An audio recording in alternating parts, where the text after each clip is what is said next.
Bonsoir, j'espère que vous allez bien. C'est encore moi, de nouveau, le lendemain de la présentation de mon podcast. Bon, il n'y a pas eu beaucoup de vues, donc je pense que la plupart des gens qui écoutent ce podcast, puis ils les laissent et ils marchent. Qu'est-ce que je vais dire? Ah, je me suis perdue, j'ai perdu le fil là. Ouais, ils ont écouté plus ou moins... peut-être, en fait, les gens, peut-être, ils vont tomber sur ce podcast avant le premier, etc., etc. Mais... Euh, du coup, pour vous mettre dans le bain, j'ai créé mon podcast hier, quoi. Et là, on va commencer une nouvelle série qui est Become the Woman. Déjà, je vais... Ah, excusez-moi. Assalamu alaikum wa rahmatullahi wa barakatuh, chère communauté de Mohammed. Sallallahu alayhi wa sallam. J'ai oublié de vous saluer. Oui. Donc, en fait, il faut savoir quelque chose. J'ai pas dit Become... Ou alors, j'ai pas dit... en gros... allez, routine that girl, série that girl, il faut qu'on devienne that girl, tu vois, enfin, j'ai pas dit genre cette fille, parce que c'est un peu toxique quand même. Genre, vous voyez, les filles sur Pinterest qui ont les jambes toutes fines, qui mangent des smoothies verts, qui mangent de la salade avec des œufs tous les jours, qui dorment, qui se réveillent à 4h du matin tous les jours, qui sont toujours belles, toujours pimpantes, toujours genre skincare parfaite, peau parfaite, tout est parfait. C'est du mensonge. C'est du mensonge. Là, c'est une vidéo, quoi. C'est une vidéo. Mais à un moment donné, quand ils auront une baisse de motivation, je vais pouvoir vous le dire, ce ne sera plus that girl. Ce sera... Bon, je vais pas dire de blague parce que personne va rigoler, ça va être encore gênant. Mais ça sera pas that girl, quoi. Elle sera pas cette femme tous les jours. Et c'est normal, elle sera pas cette fille tous les jours. Parce qu'en fait, c'est quoi le temps d'un snap? Le temps d'un snap, quoi. Le temps d'un snap. Oui, regardez, je bois du mocha vert, je sais pas comment on appelle ça. Je fais du pilates et du coup, je fais 50 kilos. Je fais de la danse orientale, je vais courir dans ma maison, j'ai une salle de sport dans ma maison, je fais tous les jours une skincare routine parfaite et du coup c'est pour ça que ma peau est parfaite. Voilà quoi, c'est vraiment le temps d'un snap. Les filles vous montrent ce que elles ont envie de vous montrer. On est toutes comme ça d'ailleurs, vraiment. En fait, je pense qu'on connaît vraiment une personne quand on est proche d'elle, quoi. C'est comme un couple, comme une amitié, comme la vie de famille. Laisse tomber ça. Vraiment, vos parents, vos frères et sœurs, vos oncles, vos tantes, etc. C'est la famille qui est le plus proche de vous. Donc, elle vous a vu sur toutes vos formes, tous vos angles. Bref, vous voyez ce que je veux dire. Ça veut dire que, croyez pas au réseau. Croyez vraiment pas au réseau, genre c'est 2 minutes parfait et après elle éteint la caméra et en fait c'est une catastrophe quoi, vous voyez ce que je veux dire? Genre c'est vraiment l'envers du décor qu'il faut regarder. Personne n'est parfaite, mais Become the Woman, pourquoi j'ai dit Become the Woman et pas série de podcast That Girl, devenir cette fille. Déjà parce que je me reconnais pas dans cette fille. Qui est cette fille? Cette fille, c'est les gens qu'on voit sur Pinterest, mais moi j'ai pas envie d'être comme exactement les filles qu'on voit sur Pinterest. Il faut qu'il y ait un petit truc quoi, un petit truc épicé qui vient de vous. Je sais pas vous voyez ce que je veux dire, mais on sera jamais comme les filles de Pinterest c'est du mensonge de toute façon. Moi personnellement, j'ai commencé à suivre des filles comme ça, vous voyez. Je me suis dit, je vais faire ça, je vais faire ci, je vais faire ça, je vais faire ci. Et au bout d'un moment, j'ai eu une baisse de motivation et j'ai tout arrêté, quoi. C'est pour ça qu'il ne faut pas croire. C'est pour ça qu'il faut être discipliné et il ne faut pas se référer aux gens, quoi. Toi, qu'est-ce que tu veux? Dis-moi ce que tu veux. Qui tu veux être? C'est pas bon. J'ai vu sur Pinterest, elle mangeait un smoothie vert. Bon, du coup, je veux faire ça parce que c'est esthétique. Vous voyez ce que je veux dire? Alors que vous aimez pas, c'est pas bon. Genre, vous aimez pas le smoothie vert, quoi. Vous voyez ce que je veux dire? Vous n'allez pas faut savoir parce que c'est esthétique.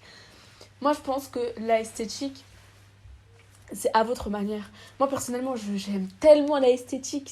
Pour moi, c'est magnifique. C'est trop beau à voir. Vous voyez ce que je veux dire? Les trucs esthétiques. Mais à ma manière, il y a des choses que je vais voir sur Pinterest et je vais me dire, bon, pas ouf, quoi. Mais genre, moi, je vais faire mon propre truc esthétique. Donc, là, par exemple, je vais vous décrire un peu mon mood. Genre, vraiment, en fait, là, vous voyez, je suis dans un mood. C'est dommage que je peux pas vous prendre en photo. Mais j'ai des LED, genre de toutes les couleurs. Mais là, c'est rose et bleu, là. C'est ça, c'est des lettres un peu en mode forme d'eau, là. Je sais pas comment vous expliquer, mais ça fait comme si c'était de l'eau. Bref, j'ai une bougie là-bas, bougie rose. Ensuite, j'ai mon ordi avec toutes mes feuilles éparpillées pour le podcast, etc. Et en fait, si vous voulez, bah ça, c'est mon mood.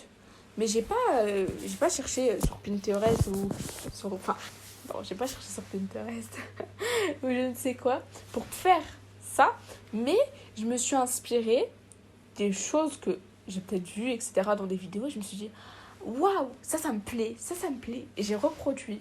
Mais j'ai pas copié les gens bêtement juste parce que je me suis dit, bon, j'ai envie d'être populaire, j'ai envie d'être ceci, j'ai envie de cela. Non.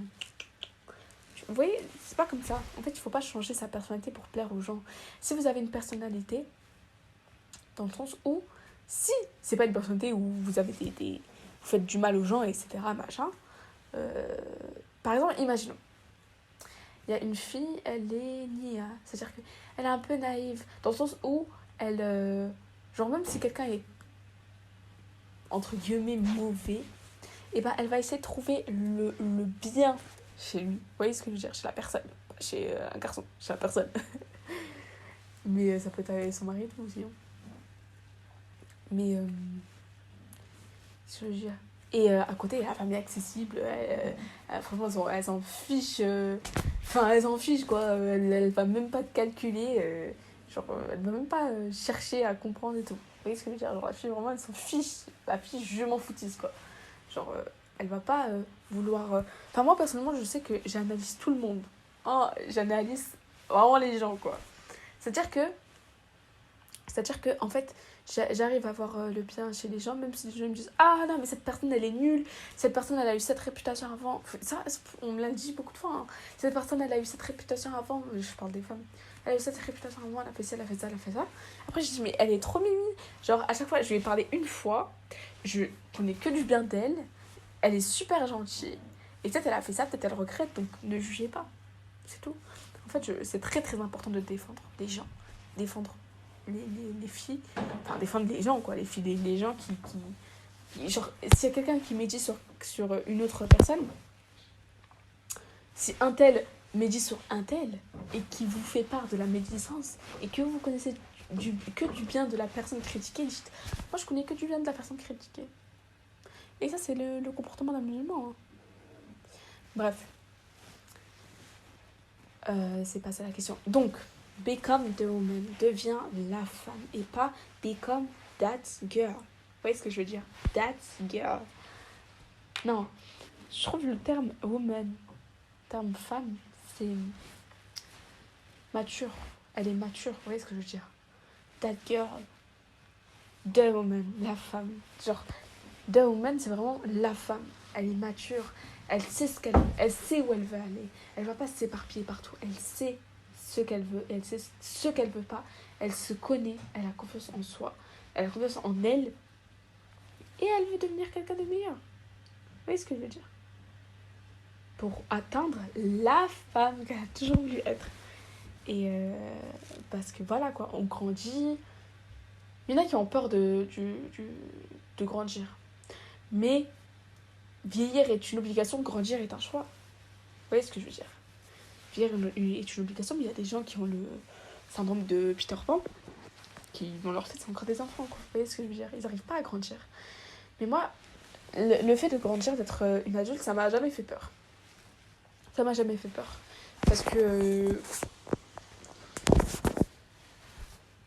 quand tu deviens vraiment une femme, cette femme, enfin la femme, tu te connais quoi. Tu sais, tu te connais, tu sais où tu veux aller, comme je l'ai dit précédemment. Donc tu te sens plus apaisé que quand tu te cherches, quand t'es adolescent, quand t'es jeune, etc. Quand t'es jeune, tu te cherches, tu sais pas vraiment ce que tu veux dans ta vie. Voilà quoi, tu dis j'aime ça, en fait j'aime pas ça, et en fait t'aimes ça, mais tu veux plaire aux gens. Vous voyez ce que je veux dire? Ça m'a jamais fait peur, mais je sais qu'il y a des gens qui ont peur de ça. Enfin bref, c'est pas la question. Donc, là, le premier épisode, c'est se confronter à ses traumatismes d'enfance, ses défauts et ses failles. Donc, on va commencer par les traumatismes d'enfance. Donc déjà, vraiment, ce qui est important dans les traumatismes d'enfance, c'est, dans les traumatismes de manière globale, c'est de définir le terme. C'est juste important de définir le terme pour l'instant. Donc, qu'est-ce qu'un traumatisme ? Parce qu'à chaque fois, on dit « Oh, il s'est passé ça, ça m'a traumatisé. » Alors qu'on n'est pas réellement traumatisé, juste, voilà quoi, on est un peu fâché. Mais c'est pas traumatisant, vous voyez ce que je veux dire ? Bref, un traumatisme dans le contexte médical ou psychologique se réfère généralement à une blessure physique ou psychique causée par un événement traumatisant. Voici 2 types principaux de traumatisme. Traumatisme physique, donc il s'agit de blessures corporelles causées par des événements tels que des accidents, des chutes, des blessures sportives, des agressions, etc. Ces traumatismes peuvent entraîner des liaisons aux tissus, aux os, aux organes, etc. Comme par exemple des traumatismes... comment on appelle ça ? Traumatisme... non, c'est pas traumatisme cérébral. Trauma cérébral. Traumatisme crânien. Voilà, donc ça c'est physique. Et traumatisme psychologique, donc là c'est ce qu'on va parler aujourd'hui. Ce type de traumatisme résulte d'événements stressants, effrayants ou accablants sur le plan émotionnel.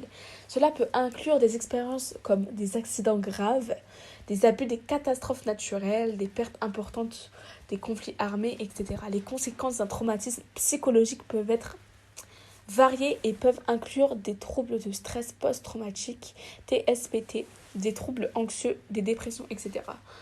Et en fait, si vous voulez, si vous avez eu des troubles de stress post-traumatique, d'ailleurs, là, je définirai le terme dans les commentaires, dans la barre de description, parce que là, j'avais pas vraiment le temps, parce que sinon le podcast, il va durer très longtemps. Donc, des troubles anxieux, donc si vous êtes anxieux, vous avez beaucoup d'anxiété, des crises d'angoisse, etc., et des dépressions. Dans le domaine de la psychologie, on considère souvent que des traumatismes psychologiques, donc ce que je vous ai cité précédemment, peuvent avoir des répercussions durables sur le bien-être émotionnel d'une personne et nécessiter une intervention thérapeutique. Il est important de noter que la manière dont les individus réagissent au traumatisme peuvent varier considérablement d'une personne à l'autre. Les symptômes peuvent être immédiats ou émerger plus tard, et le processus de guérison peut être influencé par divers facteurs, y compris le soutien social, les ressources disponibles et les mécanismes d'adaptation personnelle. Alors, je souhaite revenir sur le point de la manière dont les individus réagissent au traumatisme. Alors, en fait, il faut savoir que il y a des traumatismes où les gens vont faire des dénis. Dans le sens où il s'est passé quelque chose très grave. Et en fait, si vous voulez, le cerveau, au lieu de dire en mode « Ok, il s'est passé ça, j'affronte ça. » Et voilà quoi. Il s'est passé ça, maintenant...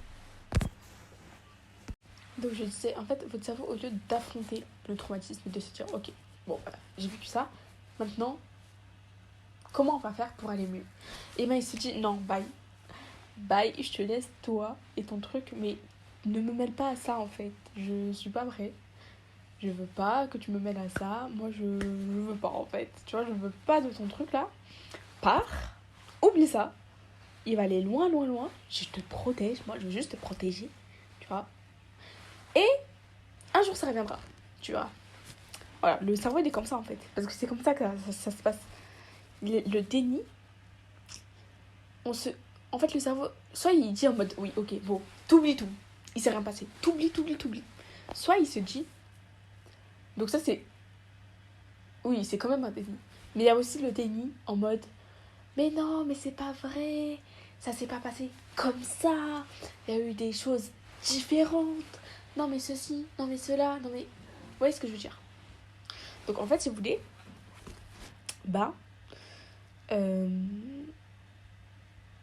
il y a le déni là, donc, que je viens de citer, donc l'oubli total, et le fait de se dire non, ça s'est pas passé comme ça, donc en soi, c'est pas si grave. Voilà.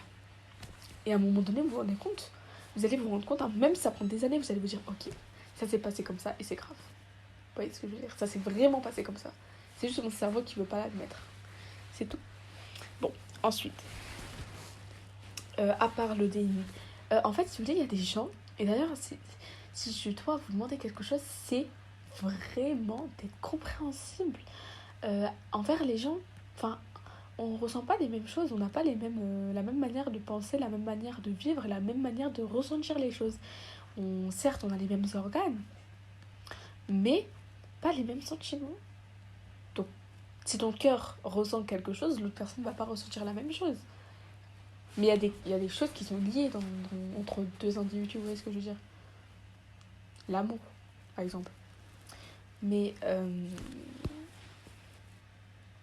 qu'est-ce que je veux dire? Mais voilà, il y a des gens, en fait, on, on, on lui crie dessus. Vous voyez, par exemple, on lui crie dessus. Et ben, elle va commencer à pleurer. Et ça, peut-être elle va trembler, elle va faire une crise d'angoisse, elle va pas se sentir bien du tout, elle va pas dormir de la nuit parce qu'on lui a crié dessus. Et il y a des gens à côté qui vont dire, mais qu'est-ce que tu t'en fiches? Genre, ça y est, c'est rien.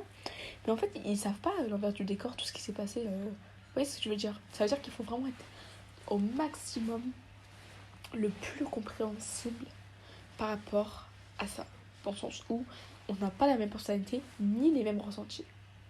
Alors si vous avez des réactions, entre guillemets, comme les gens diront disproportionnées, mais qui ne sont pas disproportionnées, qui sont naturelles, car c'est vos ressentis et vous en avez le droit, vous avez le droit de ressentir des émotions, c'est normal, vous n'êtes pas un alien, quoi. Vous voyez ce que je veux dire?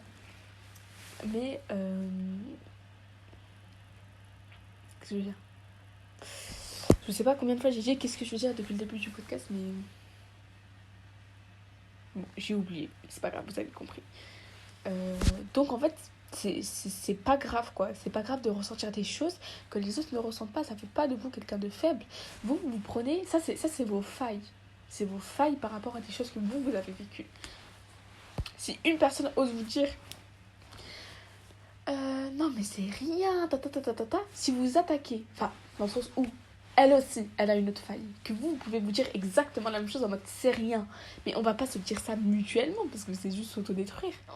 Enfin, c'est vraiment toxique comme comportement de se dire mais c'est rien, c'est rien, c'est rien. Bah non, en fait, c'est humain. T'as des ressentis, t'as un cœur, c'est normal de ressentir les choses. On n'a pas tous la même vie, ni le même passé, il faut jamais l'oublier ça. Et ni la même façon de ressentir les choses. Ni la même façon de ressentir les choses. Même, il y a la différence des deux sexes. Entre un homme et une femme, on ressent les choses différemment. Rien que ça. On ressent les choses différemment, vous voyez bien. C'est pour ça que je dis pas que, voilà... parce que, voilà, quoi, j'ai pas envie de me faire incendier. On a des capacités. Nous, en tant que femmes. Les hommes ont des capacités en tant qu'hommes qui sont totalement différentes. Il y a des femmes, les femmes elles sont connues pour supporter plus la douleur que les hommes, les règles, l'accouchement, tout ça, alors que l'homme il n'a pas été créé pour ça, il n'a pas été créé pour concevoir un enfant, enfin, pour accoucher, on va dire ça comme ça, et pour avoir ses menstrues, etc., etc. Il n'a pas été conçu pour ça. Donc, dans les faits, il ne peut pas supporter, vu qu'il n'a pas été conçu pour ça, il n'a pas été créé pour ça, vous voyez ce que je veux dire? Donc on a chacun nos capacités, chacun nos ressentis, chacun nos émotions, chacun notre façon de voir la vie. Entre déjà les deux sexes. Donc imaginez chacune des personnes de la Terre. Même si entre femmes, peut-être, on peut plus se comprendre. Et les hommes entre hommes, ils peuvent plus se comprendre. On est quand même différentes. On est toutes et tous différents. Il n'y a pas quelqu'un qui est exactement pareil. Même si on a grandi ensemble, même si on est des jumeaux, on se ressemble exactement la même tête, quoi. Exactement la même tête, exactement le même corps. On n'aura pas la même personnalité, ni la même façon de vivre, ni la même façon de penser, même si on a la même voix. On n'aura pas les mêmes, exactement les mêmes paroles, ni rien. Vous voyez ce que je veux dire? Donc, bref, on continue. Ensuite, vous allez peut-être vous poser la question, est-ce qu'on peut guérir un traumatisme? Alors je vis avec mon mal-être, je meurs avec mon mal-être, Et je laisse à Allah mon âme et voilà. Enfin, je sais pas comment expliquer. Déjà, en tant que musulman, euh, on a quelque chose que pas tout le monde a. Parce que nous, on a le tawakkul, on a la confiance en Allah, qui d'ailleurs ça s'apprend, avoir la confiance en Allah.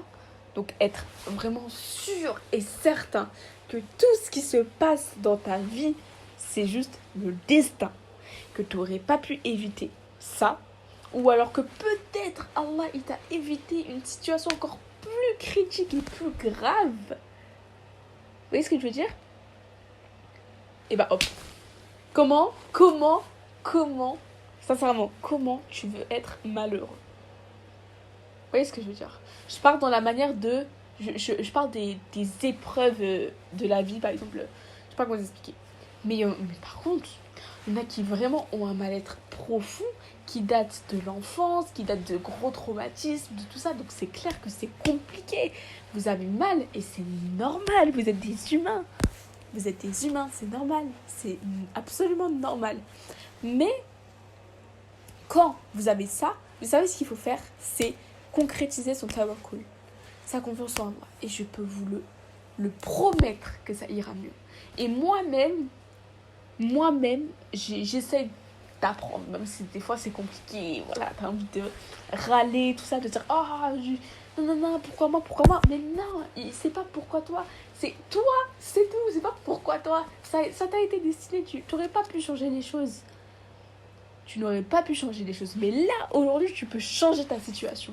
Même si ça ne changera pas ton destin. Vous voyez ce que je veux dire?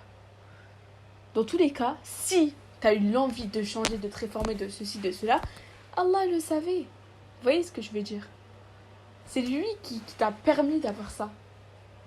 Donc, alhamdoulilah ala kulli hal. Alhamdoulilah pour tout. Tous les jours, c'est Allah pour tout. C'est ça approximativement en français. Voilà. Et donc, la guérison d'un traumatisme, qu'il soit physique ou psychologique, dépend de divers facteurs, notamment la nature et la gravité du traumatisme. Le soutien social, les ressources disponibles, etc., la résilience individuelle et la prise de charge appropriée. Bon, maintenant, on va citer quelques points à considérer. Traumatisme physique. Dans de nombreux cas, les traumatismes physiques peuvent guérir avec le temps. Des soins médicaux appropriés et une réadaptation adéquate. La guérison peut être facilitée par des interventions médicales, des thérapies physiques et d'autres approches médicales. Mais traumatisme physique, ça, c'est pas pour nous. Vous voyez, non. On est que de psychologie. Donc, si vous avez des traumatismes physiques, ça vous aura appris des choses. Sinon, on va passer aux psychologiques. Le traumatisme psychologique, donc la guérison d'un traumatisme psychologique peut être un processus plus complexe. Dans de nombreux cas, le soutien d'un professionnel de la santé mentale, comme des psychologues, tels un psychologue, un psychiatre, etc., peut être bénéfique. Des approches thérapeutiques telles que la thérapie cognitivo-comportementale, TCC, la thérapie de l'exposition, la thérapie EMDR, mouvement oculaire et désensibilisant et reprogrammation, et d'autres méthodes peuvent aider à traiter les symptômes liés au traumatisme. Tout ce qui est TCC, EMDR, tout ça, je vous mettrai en description ce que ça signifie. Parce que vraiment, c'est long. Tout ça, c'est de la psychologie et je vais un peu... Il faut raccourcir le truc pour pas que vous allez dans tous les sens. Vous voyez ce que je veux dire? Pour pas que votre cerveau il passe. Je comprends pas ce qu'elle me dit. Vous voyez ce que je veux dire? Du coup, je mettrai un peu la définition dans la barre d'infos. Oui, c'est ça. Oh là là, j'ai pas l'habitude de YouTube. Alors, réponse individuelle. Chaque personne réagit différemment au traumatisme et le processus de guérison peut varier. Certaines personnes peuvent récupérer plus rapidement, tandis que d'autres peuvent avoir besoin d'une aide à long terme. Ça ne fait pas de vous quelqu'un de faible, je le répète. Soutien social, le soutien des amis, de la famille, de la communauté. d'Allah, de la religion, de tout ça. Pour les croyances aussi. Parce qu'en fait, moi, je vous dis ça parce que moi, c'est ce qui m'a sauvé la vie. Genre, moi, je suis pas une musulmane de naissance, dans le sens où j'ai pas grandi dans l'islam ni rien. Moi, de l'islam, ce que je savais, c'est juste que, voilà, quoi, il fallait faire la prière, le ramadan, et voilà, quoi. Alhamdulillah, mashallah, subhanallah. Voilà, quoi. Il y a vraiment que ça que je savais. Même subhanallah, je sais pas si je savais. En tout cas, je savais même pas ce que ça voulait dire. Genre, alhamdulillah, je pensais que ça voulait dire Dieu merci, alors que ça veut dire toutes les louanges sont à Allah. Voilà, quoi. Donc, vraiment, je ne savais rien, quoi. J'avais même pas les bases, donc même pas les 5 piliers. Et après, bah, alhamdulillah, je me suis mis dans la religion et ça m'a sauvée. Parce que je suis tombée en dépression. Et c'est pour ça que j'insiste autant sur ce point, parce que moi-même, ça m'a vraiment fait du bien, quoi. Même si aujourd'hui, je suis pas totalement guérie, ça va mieux. Alhamdulillah. Donc, tout cela, donc tout ce que je vous ai cité, peut jouer un rôle crucial dans le processus de guérison. Un réseau solide de soutien peut fournir un environnement favorable à la récupération. Entourez-vous bien. Entourez-vous bien. Les bonnes fréquentations, les fréquentations compréhensibles, les fréquentations qui vous aident, qui vous emmènent vers le haut, qui vous rabaissent pas, qui vous donnent confiance en vous. Entourez-vous bien. Et n'hésitez pas à prendre de la distance parfois avec le monde. Et vraiment, rester seul des fois. Ça fait du bien. Franchement, être seul parfois, ça fait du bien. Et c'est humain. Je le répète. C'est pas... il faut pas se sentir... Il faut pas s'en vouloir de parfois être seul, genre. Vous avez besoin d'être seul. Après, si c'est H24 que vous voyez personne, vous avez envie de parler avec personne, après vous faites tout toute seule et genre vous calculez même pas votre famille, bon là c'est un peu grave, quoi. Mais si, genre de temps en temps, par exemple, je sais pas moi, une fois par semaine, vous avez envie de faire un solo date, etc. Dans tous les cas, dans la journée, vous avez toujours des moments seuls, vous voyez. Et ben là, profitez-en pour vous ressourcer. Donc, il est important de noter que même si une guérison complète n'est pas toujours possible, mais grâce à Allah, tout est possible, de nombreuses personnes peuvent apprendre à composer avec les effets d'un traumatisme et mener une vie épanouissante. Donc, c'est-à-dire, la phrase qui est « Ce qui ne me tue pas me rend plus forte » prend tout son sens ici. T'es pas morte. Ok. Bah alors t'es plus forte. Ça t'a forgé. Ah bah alors bats-toi pour ta cause. Vous voyez ce que je veux dire ?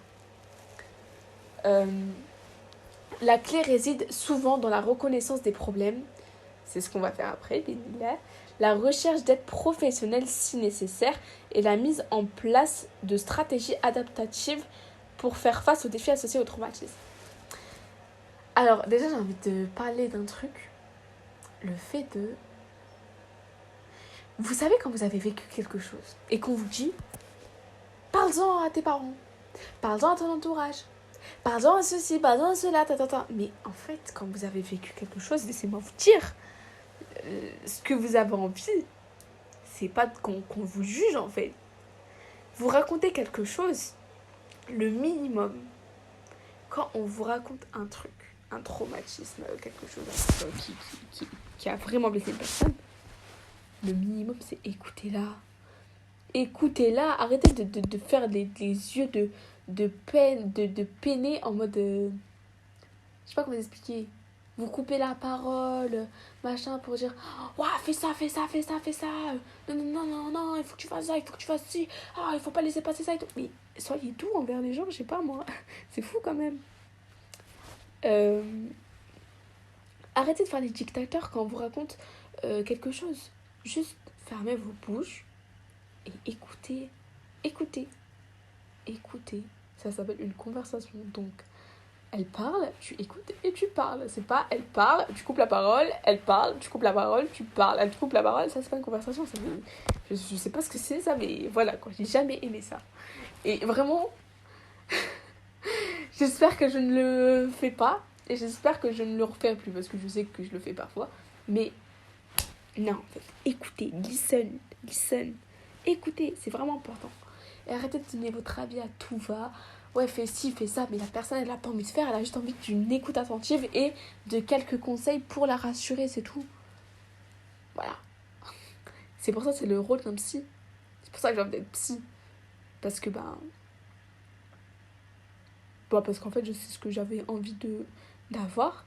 Et c'est ce que j'avais besoin d'avoir. C'est-à-dire une personne qui m'écoute sans me juger ni rien et qui m'aide en me conseillant de manière intéressante et pas de manière nulle, quoi. Vous voyez ce que je veux dire? Je vise personne, hein. On dirait que je déteste quelqu'un, mais pas du tout. C'est juste que je parle de manière globale. Et je parle pas de vous, je parle genre des gens en globalité, quoi. Vous voyez ce que je veux dire? Et voilà, mais c'est pas la question. Ensuite, quel est l'exercice par rapport au traumatisme? Vous savez ce que vous faites? Prenez une feuille, un carnet, un bouquin, j'en sais rien. Et vous écrivez tous vos traumatismes. J'ai fait ça il y a quelques jours. Il y avait une page presque entière de tirés avec les traumatismes, quoi. J'étais un peu choquée. Comment j'ai fait pour me rappeler de tout ça? Et d'ailleurs, je sais que... Qu'est-ce que je veux dire? Oh, j'ai oublié. J'ai oublié. Bon, vous savez ce que vous faites? Ah, c'est ça que je voulais dire. Mais tu sais que j'ai l'impression que mon cerveau, il est fatigué, là. Vraiment, j'ai l'impression que je suis en train de... Mon cerveau, il est en train de dormir, j'ai du mal.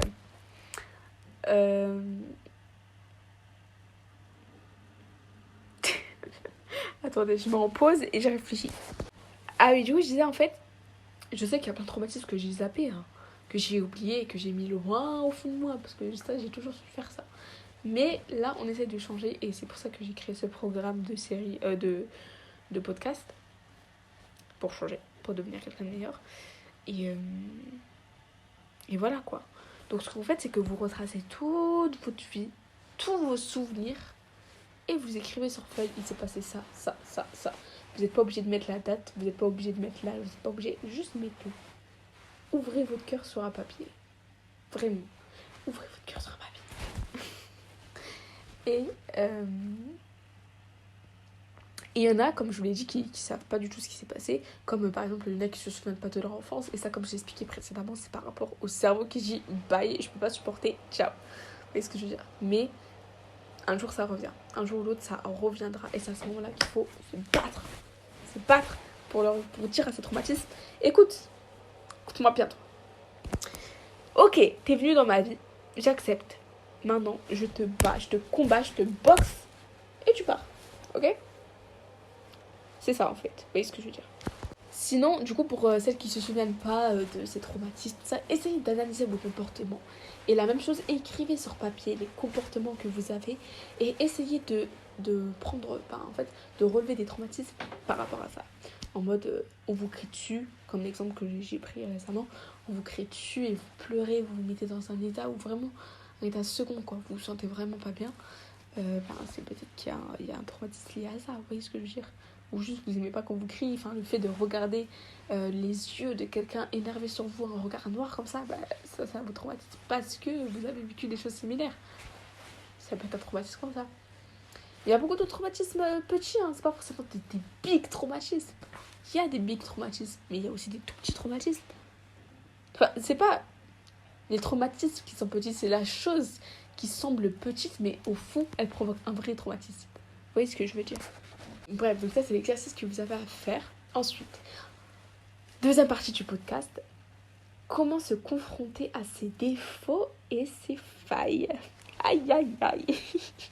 Ça c'est pas donné, hein. Donc, se confronter à ses défauts et failles peut être un processus difficile, mais il est essentiel pour la croissance personnelle et le bien-être émotionnel. Voici quelques étapes qui peuvent vous aider à aborder vos défauts et failles de manière constructive.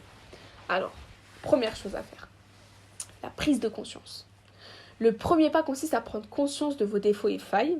Cela nécessite de l'introspection honnête envers vous-même et de la réflexion sur votre comportement, vos réactions et vos relations. Oups, excusez-moi. Euh, donc faites ça sur papier aussi. Moi, je vais essayer de le faire en vite fait, en vocal, en podcast. En vrai, là, 1, 2, 3, un défaut que un défaut, une faille que je relève maintenant. 1, 2, 3, 4. Et j'aurais pas trouvé. Attendez, 1, 2, 3.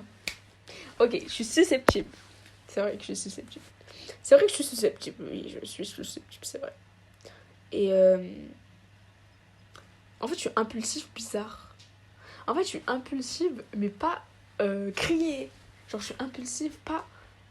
En fait, je suis impulsive, énervée. À l'intérieur de moi. C'est-à-dire que c'est tellement... Ah, c'est tellement horrible, quoi. En fait, quand je suis impulsive, mais à l'intérieur de moi, c'est-à-dire que je vais m'énerver à l'intérieur de moi. Donc, en moi-même, je vais bouillir, mais je vais pas dire, je vais rien dire. Moi, je vais rien dire, quoi. Je vais faire comme si tout allait bien. Mais non, en fait, vraiment, je suis en train de bouillir de l'intérieur. Et en fait, le truc, c'est que les autres, ils ressentent pas forcément, voilà, quoi, le fait que je m'énerve. Mais moi, ça, ça me ronge, quoi. Ça me ronge, vraiment, c'est horrible. Voilà, c'est par exemple 2 défauts que j'ai. Ensuite, l'acceptation. Ok, Jasmine, t'es susceptible, t'es impulsive de l'intérieur. T'es bizarre. Ok. Donc, accepter le fait que personne n'est parfait. Tout le monde a des défauts et fait des erreurs. C'est vrai. L'acceptation de soi est un élément clé pour faire face à ces défauts. Je m'accepte. Je m'accepte. Mais il faut que je change parce que quand même, c'est pas ouf, quoi. Mais j'ai des défauts, hein. Ça, je suis persuadée. D'ailleurs, je vais écrire sur un papier tout à l'heure. Et vous aussi, faites-le. Mes défauts, etc. Et comment l'accepter. Je dis, ok, bon, là, c'est ça. C'est pas grave. Il faut que tu vas travailler de ça. Tu vas travailler sur ça. Écoute de soi. Soyez à l'écoute de vos pensées et émotions. Alors, attendez. Attendez, on va lire la phrase. Identifiez les schémas de pensée négatifs et les comportements qui peuvent être liés à vos défauts. Voilà. En fait, ça rejoint un peu les traumatismes. Hein. C'est pour ça que j'ai mis un peu les deux en même temps. Parce que les comportements qui peuvent être liés à vos défauts, ça rejoint le comportement que vous avez lié à des traumatismes. Mais c'est pas la même chose du coup. Cela peut vous aider à comprendre vos motivations et à apporter des changements positifs. Bon, il faut soyez à l'écoute de vos pensées et des émotions. Si vous avez une pensée horrible, obscène, satirique, tout ce que vous voulez, chassez-la. Vraiment, chassez-la, quoi. Et si vous avez des émotions, vous êtes énervé, vous avez envie de crier partout, machin, calm down, vous voyez. Donc, soyez à l'écoute de ça. C'est en mode, prenez en compte. C'est pas en mode, j'ai cette pensée, ok, je vais le dire à haute voix. Oh, j'ai cette émotion, ok, je vais le faire. Vous voyez ce que je veux dire? Parce qu'il y a des choses où il faut un peu doser, vous voyez ce que je veux dire? Mais les pensées négatives, si par exemple vous dites, oh, je suis moche, oh, je suis grosse, oh, je suis ceci, oh, je suis cela, nanana, dites, ok, non, en fait. Non, c'est pas vrai. Et puis même si je suis grosse, ok, c'est pas grave, je vais me mettre au sport. Il est où le problème? Expliquez-moi, vous voyez ce que je veux dire? Et les comportements qui peuvent être liés à vos défauts, donc comme je vous l'ai dit, le fait de bouillir de l'intérieur, et du coup d'un coup je suis un peu froide, et les gens ils comprennent pas pourquoi je suis froide, alors que tout allait bien, mais en fait c'est parce qu'il y a un truc qui m'a blessée de fou. Moi en fait je sais pas doser. Quand il y a un truc qui me blesse, ça me fend le cœur, quoi. Vraiment ça me fend le cœur. Et j'ai envie de travailler sur ça pour aller mieux, pour que les gens soient bien avec moi, pour qu'ils aient pas peur de dire les choses. Parce que même si je m'énerve pas, même si je boude pas, et que j'ai quand même un minimum de communication et que je parle avec les gens pour arranger les choses, je suis froide un peu d'un coup comme ça. Parce que ça, c'est pas que ça me refroidit, dans le sens où ça va me dégoûter de la personne et j'aurais plus envie de lui parler, je vais la voir d'un autre œil. Archi pas, je suis pas du tout ce genre de personne. Vraiment. Si tu m'as dit un truc qui m'a blessée, on se revoit dans 5 minutes. Non, 5 minutes c'est un peu court. On se revoit dans 15 minutes, j'aurais oublié quoi. Tu me dis, bon, on fait la paix. Je dis, ok, allez, go, et on va faire autre chose, on passe à autre chose. Et voilà quoi, c'est bon, je t'ai pardonné, je m'en fiche, voilà, au revoir. Enfin, c'est bon, c'est un truc nul quoi. Allez, hop, bye. Mais sur le moment, ça m'a vraiment fondu le cœur quoi. Voilà. Ensuite, demandez des avis constructifs. Parlez à des amis proches. Oh, c'est vraiment important. Ça, c'est vraiment important de faire ça. À votre famille ou à des collègues de confiance pour obtenir des retours d'infos constructifs. Ils peuvent vous fournir une perspective extérieure et des conseils sur les domaines que vous pourriez améliorer. Ah, ça, je vais faire ça tout à l'heure. Je vais envoyer un message à ma copine pour lui dire ça. Ensuite, fixer des objectifs réalistes. Élaborer des objectifs réalistes pour travailler sur vos défauts. Décomposer ces objectifs en étapes plus petites et atteignables. Cela rend le processus de changement plus gérable. Ensuite, apprenez de vos erreurs plutôt que de voir les erreurs comme des échecs. Considérez-les comme des opportunités d'apprentissage. Analysez ce qui s'est passé. Comprenez les circonstances et réfléchissez de la manière dont vous pouvez faire les choses différemment à l'avenir. C'est très important d'apprendre de ces erreurs et de retenir une leçon. Voilà. Vous faites des erreurs, d'accord. C'est comme un examen. C'est comme un examen. Imaginons. Vous faites un examen. Vous avez fait 45 erreurs sur 100. Imaginons. Vous avez fait des erreurs. Et du coup, il y a une correction. Et en fait, la correction, elle vous a permis de comprendre la leçon. Du coup, vous avez fait des erreurs. Vous avez compris vos erreurs. Et vous nous les... Imaginons vous passez au rattrapage. Et bien, vous n'allez plus les reproduire parce que vous avez compris la leçon. C'est exactement ça, en fait. Faites preuve de compassion envers vous-même. Soyez gentil avec vous-même. La croissance personnelle prend du temps. Et il est important de reconnaître que le changement ne se produit pas du jour au lendemain. Et il faut mais dites-moi ça. Franchement, dites-moi ça. Parce que c'est vrai que moi, j'ai toujours envie de faire les choses vite. Je veux faire...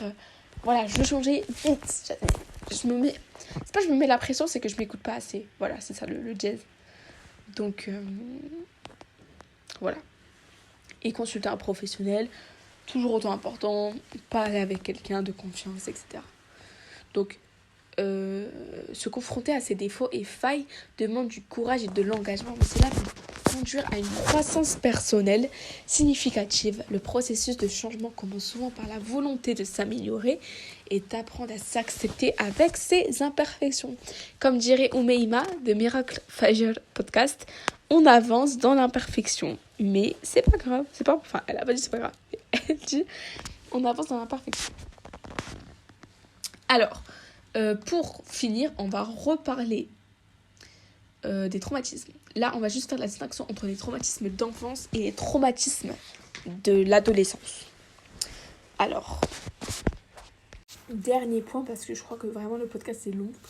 Les traumatismes de l'enfance, qu'ils soient d'ordre physique, émotionnel ou psychologique, peuvent avoir un impact significatif sur le développement et le bien-être d'une personne. Ces traumatismes peuvent prendre différentes formes, notamment des abus physiques, donc la maltraitance physique. Les maltraitances physiques incluent tout acte de violence physique infligé à un enfant, comme les coups, les gifles ou les brimades. J'ignore ce que c'est une brimade, mais c'est pas grave. Un abus émotionnel. Les abus émotionnels se manifestent par des comportements verbaux ou non-verbaux qui nuisent à la santé émotionnelle d'un enfant. Cela peut inclure la dévalorisation, le fait d'être comparé, la dévalorisation c'est dévaloriser, mais aussi on peut dire le fait d'être comparé, voilà. L'humiliation, la manipulation émotionnelle et l'ignorance délibérée des besoins affectifs. Les abus sexuels. L'abus sexuel implique toute activité sexuelle inappropriée dirigée vers un enfant. C'est une forme grave de traumatisme qui peut avoir des conséquences à long terme sur la santé mentale et émotionnelle. Négligence. La négligence survient lorsque les besoins fondamentaux d'un enfant, donc manger, tels que la nourriture, le logement, l'affection et la supervision ne sont pas adéquatement satisfaits par les parents ou les soignants. Non, ça, alhamdoulilah, ça va. C'est pas ça va, j'ai pas eu de problème avec ça, alhamdoulilah.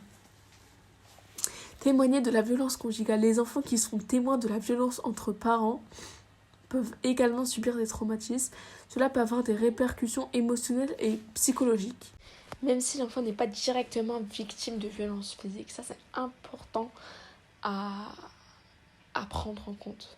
Je répète, les enfants qui sont témoins de la violence entre parents, et c'est pas forcément des coups, hein. Du coup, c'est la violence conjugale, si. Là, pour le coup, c'est des coups, le fait de frapper son épouse ou son époux, etc. Parce que ça va dans les deux sens. Qu'est-ce que je voulais dire. Mais il y a aussi la violence verbale, hein. La violence verbale, les insultes, les... Voilà quoi, les choses horribles faites, mais sans frapper pour autant. Vous voyez ce que je veux dire? Ensuite, divorce, séparation conflictuelle des parents. Les conflits familiaux en particulier, lorsqu'ils impliquent une séparation ou un divorce, peuvent être source de stress et de traumatisme pour les enfants. Donc en fait, si vous voulez, les traumatismes d'enfance peuvent avoir des conséquences à long terme sur la santé mentale, les relations interpersonnelles, la confiance en soi et le fonctionnement général. Certains enfants développent des mécanismes de défense pour faire face au traumatisme, mais ces stratégies peuvent influencer négativement leur vie à l'âge adulte.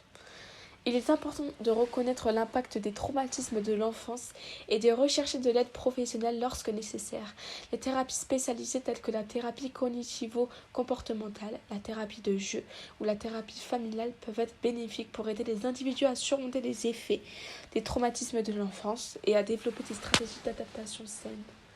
Et maintenant, on va parler des traumatismes de l'adolescence. Alors, attendez, excusez-moi, je me suis perdue. Alors, les traumatismes de l'adolescence peuvent également avoir des répercussions importantes sur le développement émotionnel, psychologique et social d'un individu. Cette période de transition de l'enfance à l'âge adulte est caractérisée par des changements physiques, la puberté, émotionnelle et sociaux, et les expériences traumatiques peuvent avoir un impact particulièrement significatif. Je vais vous présenter quelques exemples de traumatismes d'adolescence. Donc, les abus physiques, émotionnels ou sexuels. Les adolescents peuvent être victimes d'abus physiques, émotionnels ou sexuels, que ce soit au sein de la famille, dans le cadre de relations amoureuses ou à l'extérieur du foyer. Les girls, ça concerne aussi les hommes. Franchement, il faut arrêter de faire croire aux hommes qu'ils sont faibles car ils ont été abusés. Voilà, ça changerait à leur statut d'homme. C'est tout. L'intimidation, harcèlement. Les adolescents peuvent subir des traumatismes liés à l'intimidation à l'école, en ligne ou d'autres contextes sociaux. L'intimidation peut avoir des conséquences graves sur l'estime de soi-même et la santé mentale. Troubles alimentaires. Les adolescents peuvent développer des troubles alimentaires tels que l'anorexie ou la boulimie, qui sont souvent liés à des problèmes d'estime de soi, de pression sociale ou d'abus antérieurs. Dépression et anxiété. Les pressions académiques, sociales et familiales peuvent contribuer au développement de la dépression et de l'anxiété chez les adolescents. Les traumatismes passés ou actuels peuvent également être des facteurs déclenchants. Divorce des parents. La séparation, encore on reprend le divorce des parents. La séparation ou le divorce des parents peut être un événement traumatique pour les adolescents entraînant des bouleversements familiaux, émotionnels et sociaux. Et les violences interpersonnelles. Les adolescents peuvent être témoins ou victimes de violences interpersonnelles, que ce soit à l'école, dans la communauté ou au sein de la famille.